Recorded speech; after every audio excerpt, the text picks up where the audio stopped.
Boa noite, meus irmãos. Louvado seja Deus por mais um dia, mais uma noite. Agradeço a Deus porque Ele tem nos sustentado, tem mostrado que nós estamos indo pelo caminho correto, caminho esse que Ele mesmo tem traçado para nós. Peço aos irmãos que continuem orando por mim, mas não somente por mim, mas também pela minha esposa que está junto comigo, porque nós precisamos muito das orações dos irmãos. Que Deus nos abençoe, meus irmãos. Nessa noite, nós vamos dar continuidade às exposições na Epístola de Tiago. Então, vamos abrir as nossas Bíblias em Tiago, ainda no capítulo 1. E agora nós vamos ler dos versículos 2 a 4.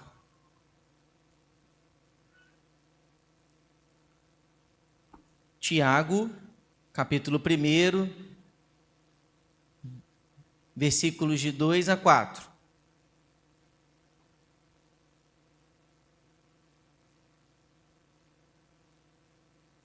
Quem achou, diga amém. Quase todos.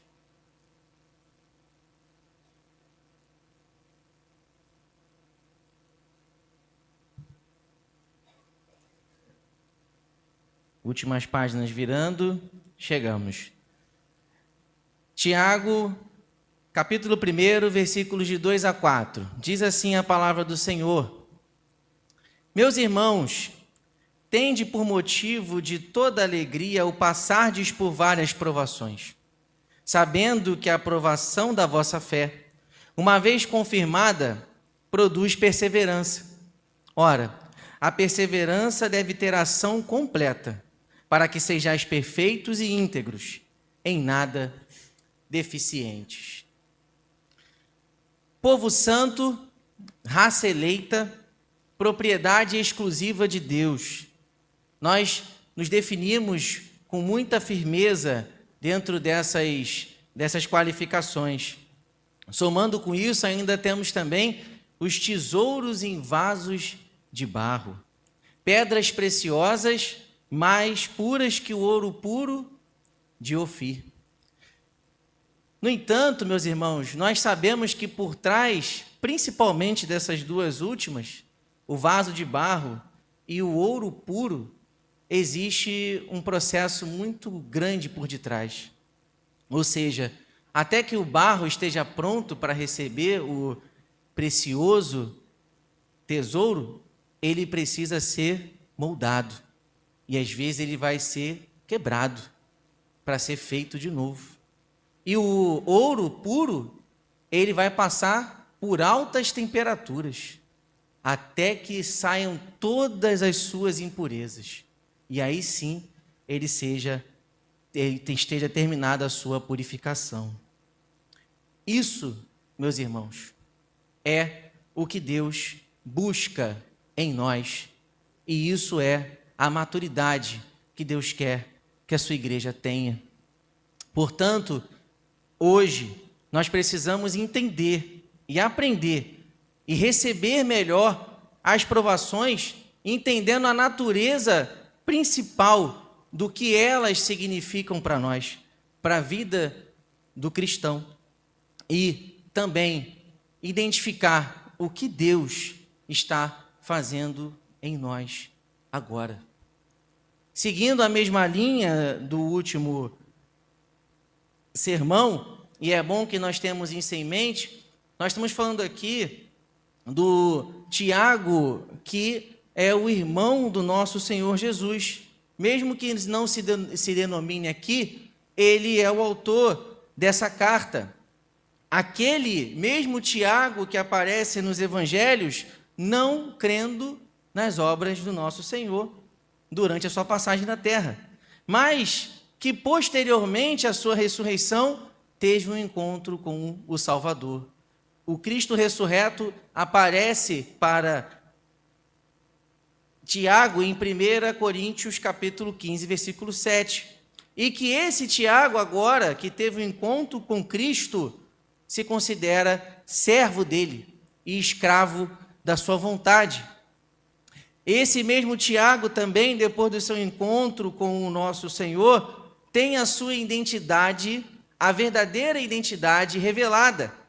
Ele se torna um líder da igreja de Jerusalém, que apesar de ter uma forma de concílio, conforme nós vemos lá em Atos capítulo 15, Tiago ainda assim tinha uma grande proeminência sobre os outros presbíteros.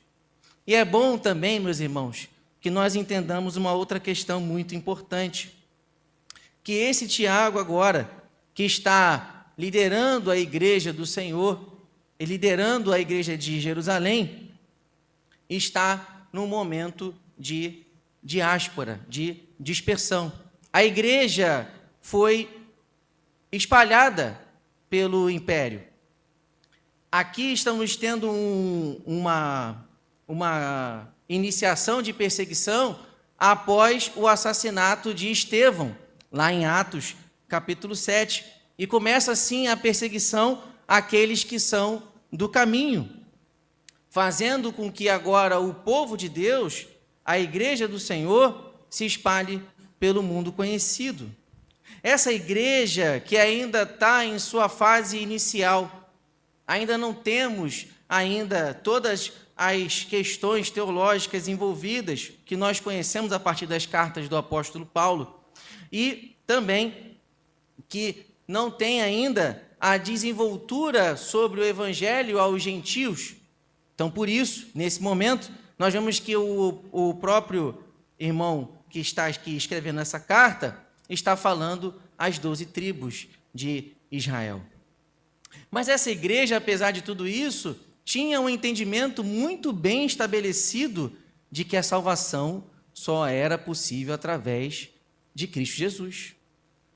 Apesar de ainda ter muita ligação com o judaísmo, eles tinham um entendimento e sabiam que tudo aquilo que havia sido pregado antes apontava para a obra que Jesus Cristo realizou na cruz do Calvário.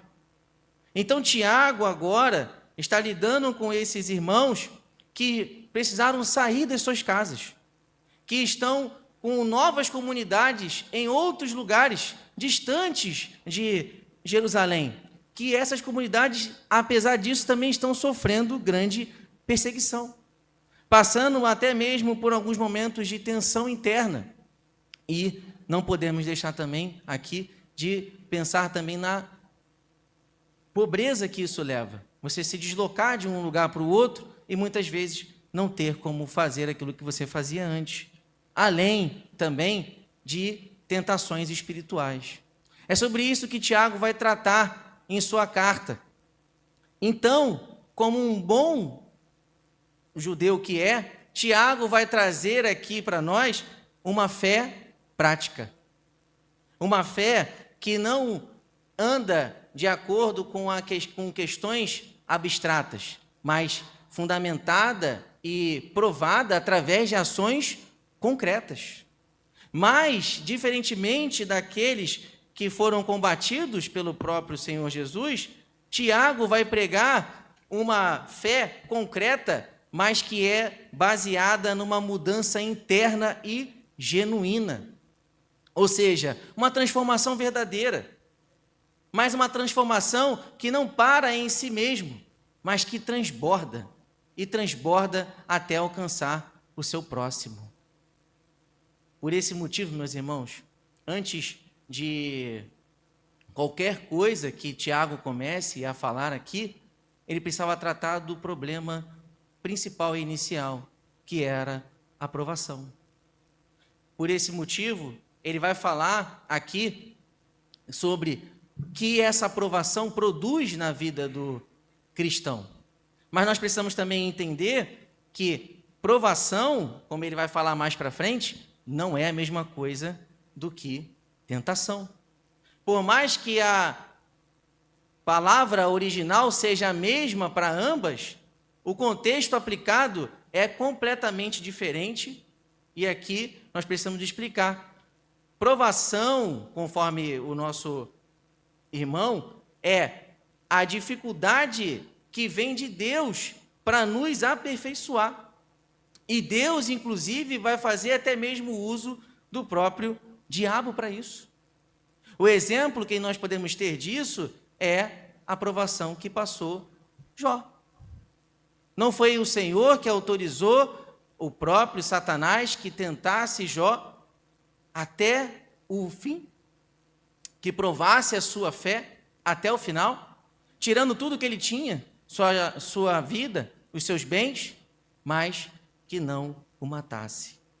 Ao final, Jó revela e traz que ele só conhecia o Senhor de ouvir falar. A tentação, pelo contrário, não é algo que vem de Deus, mas sim de nós mesmos ou até do próprio diabo. Mas essa não vem para aperfeiçoar, pelo contrário, ela vem para destruir. Nós vamos ver isso melhor nos versículos 13 e 14. Um exemplo de tentação é o pecado original. Não foi o Senhor que tentou Adão e Eva, mas eles foram tentados pela sua própria cobiça. Claro, a serpente os enganou, mas eles comeram do fruto.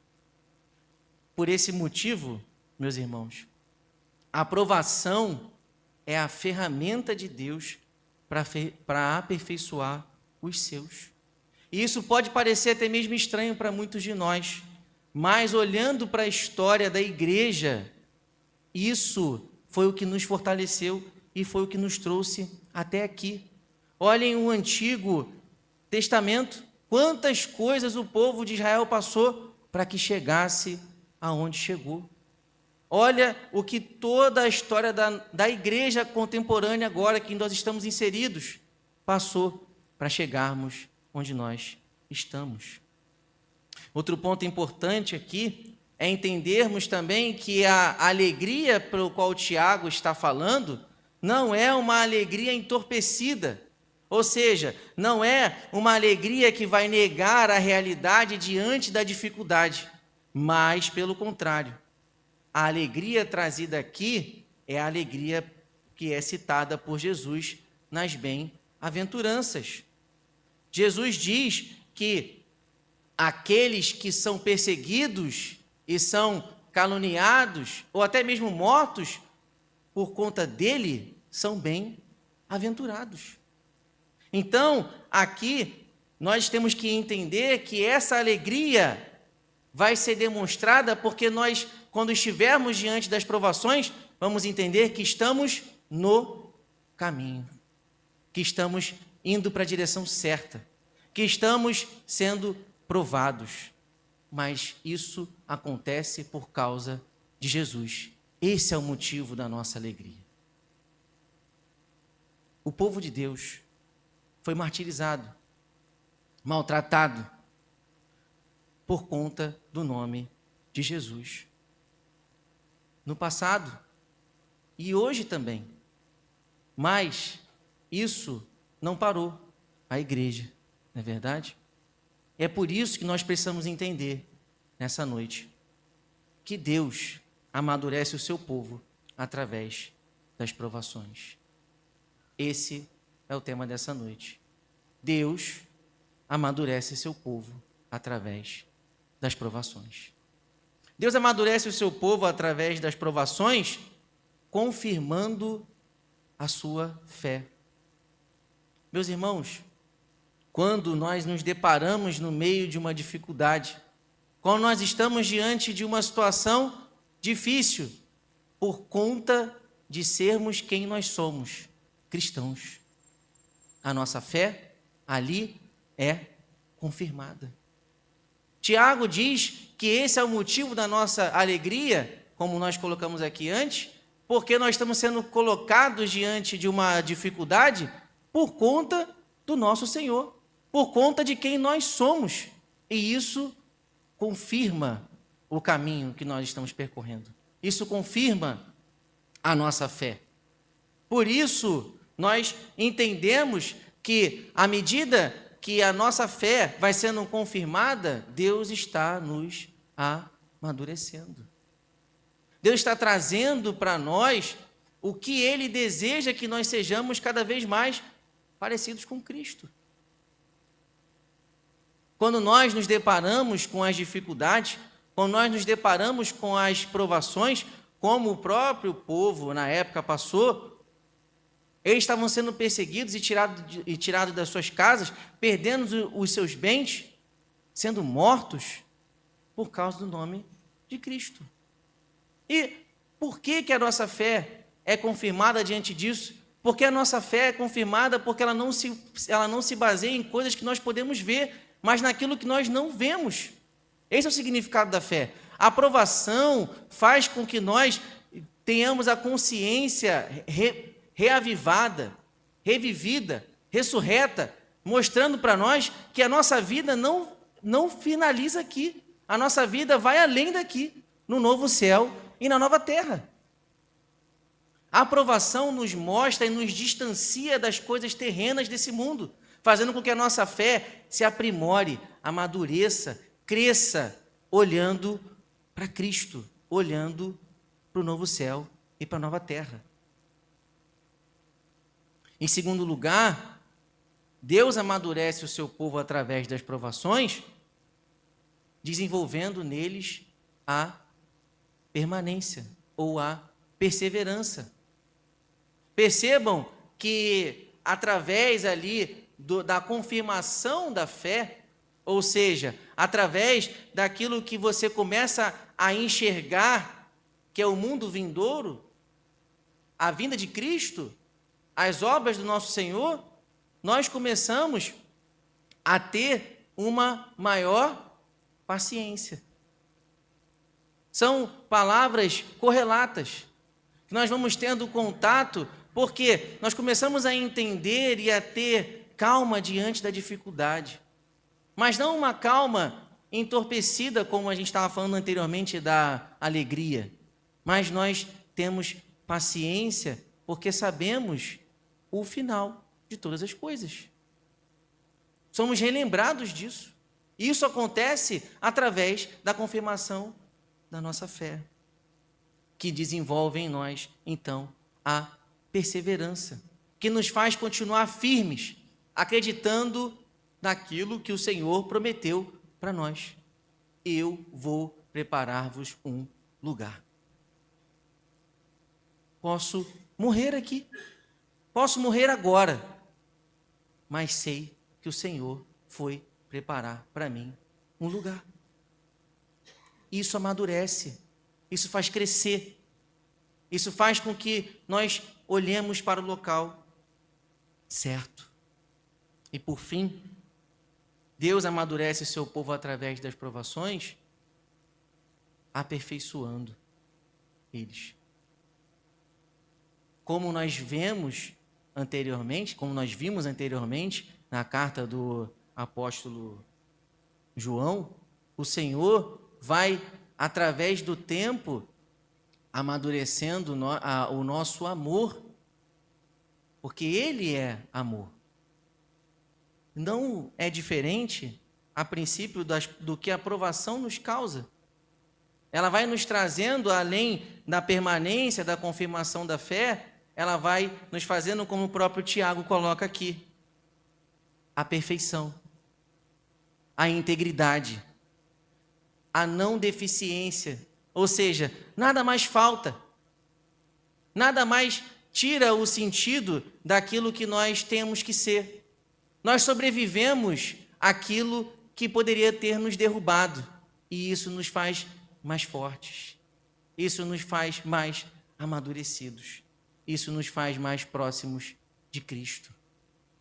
É lógico e é claro que nós estamos muito distantes da pessoa do nosso Senhor, que é perfeito, que está hoje à destra do Pai, mas que essas provações fazem cada vez mais que nós fiquemos próximos do nosso Senhor, para que no grande dia possamos nos apresentar perfeitos e santificados.